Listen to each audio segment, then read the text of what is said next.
Bright future के बच्चे कक्षा 8 के विज्ञान का 13वां पाठ पढ़ेंगे। ध्वनि।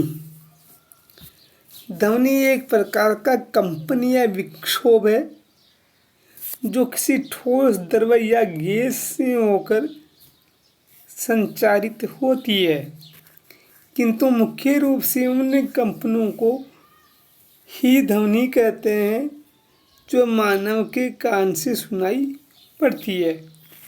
ध्वनि के संचरण के लिए माध्यम की जरूरत होती है। ठोस, द्रव, गैस एवं प्लाज्मा में ध्वनि का संचरण संभव है। निर्वात में ध्वनि का संचरण नहीं होता है। सामान्य ताप पर दाब एनटीपी पर वायु में ध्वनि का वेग लगभग 331 मीटर प्रति सेकंड होता है। बहुत से वायुयान इससे भी तेज गति से चल सकते हैं। उन्हें सुपरसोनिक विमान कहा जाता है। माइक्रोफोन ध्वनि को विद्युत ऊर्जा में बदलता है। लाउड स्पीकर विद्युत ऊर्जा को ध्वनि ऊर्जा में बदलता है। आयाम। कंपनी अपनी वायु का मध्य स्थित से अधिकतम विस्थापन को आयाम कहते हैं। आवृत्ति। एक सेकंड में किए गए कंपनों की संख्या को आवृत्ति कहते हैं। आवृत्ति बराबर कंपनों की कुल संख्या बटा कंपनों में लगी समय। आवृत्ति का मात्रक कंपन प्रति सेकंड होता है। इसे हर्ट्ज भी कहा जाता है। ध्वनि की प्रबलता का मात्र डेसिबल होता है। आवर्तकाल। एक कंपन करने में लगा समय आवर्तकाल कहलाता है। आवर्तकाल और आवृत्ति एक दूसरे के व्युत्क्रम होते हैं। व्युत्क्रम मतलब उल्टा होते हैं। आवर्तकाल बराबर 1/आवृत्ति। तारतम्य।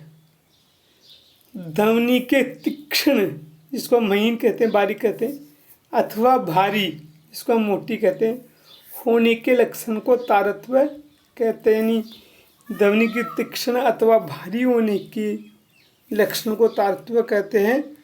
मानव कान लगभग 20 हर्ट्ज से लेकर 20 किलो हर्ट्ज आवृत्ति की ध्वनि तरंगों को ही सुन सकता है। इसे श्रव्य ध्वनि कहा जाता है।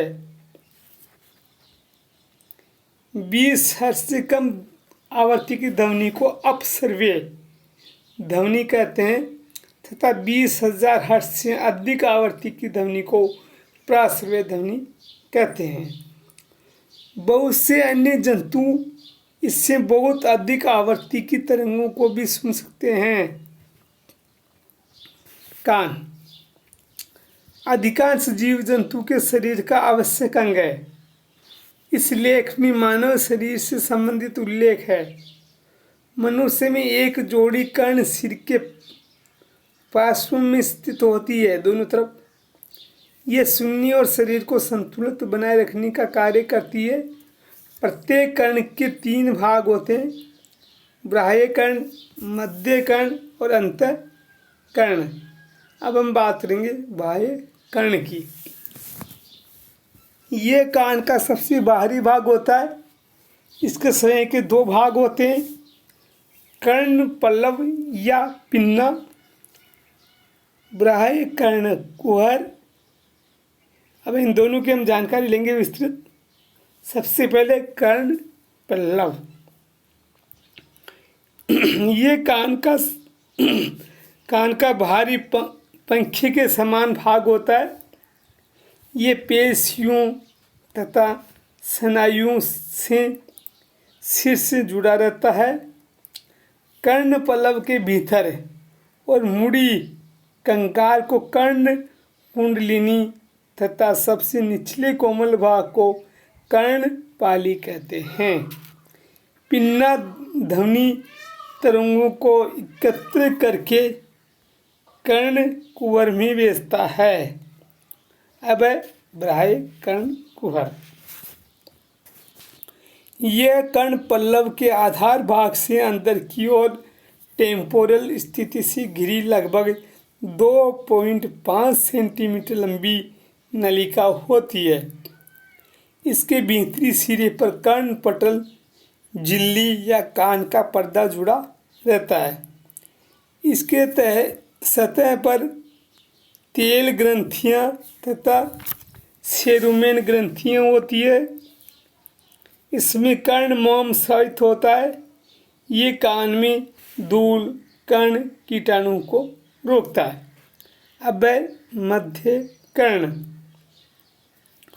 मध्य कर्ण कान का वह भाग है जो बाह्य एवं अंतःकर्ण के मध्य में स्थित होता है और मध्य कर्ण कहलाता है। इसके निम्न भाग होते हैं। कंठ कर्ण नली।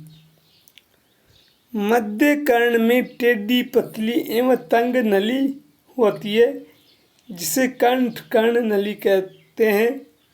इसका पिछला सिरा मुख्य गुहा में खुलता है। इसके द्वारा कर्ण पटहे के दोनों ओर वायु दाब समान रखा जाता है जिससे कान का पर्दा सुरक्षित रहता है। अब कर्ण गुहा।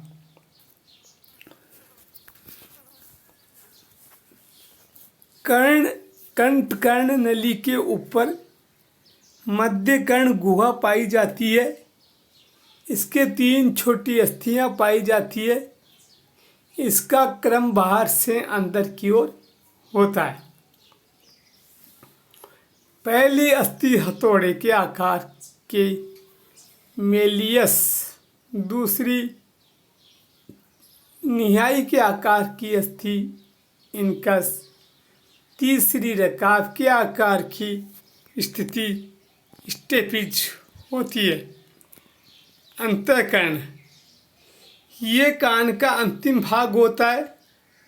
इसे कला गहन कहते हैं। ये एक सफ़ेद रंग के द्रव्य में तैरता रहता है जिसे पेरिलिम्फ कहते हैं। कला गहन के अंदर भरे द्रव्य को एंडोलिम्फ कहते हैं। कला गहन के 3 भाग होते हैं। पहला है अर्धचंद्राकार नलिकाएं। ये संख्या में 3 होती है और यूट्रिकुल्स से जुड़ी रहती है। प्रत्येक नली परस्पर समकोण बनाती है हुई जुड़ी होती है। इसकी 2 नलियां खड़ी और एक क्षैतिज होती है। इसके फूले स्थानों को एम्पुला कहते हैं। इसमें ओटोकोनिया नामक कैल्शियम कार्बोनेट कण और संवेदी रोम पाए जाते हैं। ये संतुलन का कार्य करते हैं। अब वेस्टिब्यूल। यह भाग अंतःकर्ण के मध्य में स्थित होता है। इसमें एक झिल्ली से ढका बड़ा अंडाकार छिद्र होता है। यह भाग अंतःकर्ण के प्रथम भाग को अंतिम भाग से जोड़ता है। कोक्लिया यह अंतःकर्ण में पाए जाने वाला एक घोंघे के समान कुंडलित भाग होता है। इसके अंतिम सिरे पर श्रवण नाड़ी स्थित होती है जो मस्तिष्क के अग्रभाग से संबंधित होता है। अब हम पढ़ेंगे कान के कार्य। भाई कान क्या क्या कार्य करते हैं। पहला सुनने की क्रिया। ध्वनि तरंगों के पास की वायु में कंपन पैदा हो जाता है। ये कंपन जब कान के बाहरी भाग पिन्ना से टकराते हैं तो ये उन्हें एकत्रित करके कर्ण नलिका में भेज देता है। यहाँ प्रवेश करने पर ये ध्वनि कंपन कान के पर्दे से टकराते हैं और तब मध्य कर्ण की हड्डियों में भी ठीक वैसा ही कंपन पैदा हो जाते हैं, जैसे कि आरंभ में हुए थे। ये कंपन यहाँ पर अपनी तीव्रता को लगभग 10 गुना बढ़ाकर आगे बढ़ाते हैं और अंडाकार छिद्र को अंदर प्रवेश कर कान के अंदर उपस्थित द्रव में भी कंपन उत्पन्न कर देते हैं। इस प्रकार ये कंपन कोक्लिया से होते हुए आगे बढ़ते हैं और श्रवण तंत्रिका के सिरों को प्रभावित करते हैं, परंतु तुरंत ही ये सिरे इसकी सूचना मस्तिष्क के श्रवण केंद्र को देते हैं और व्यक्ति को सुनाई देता है।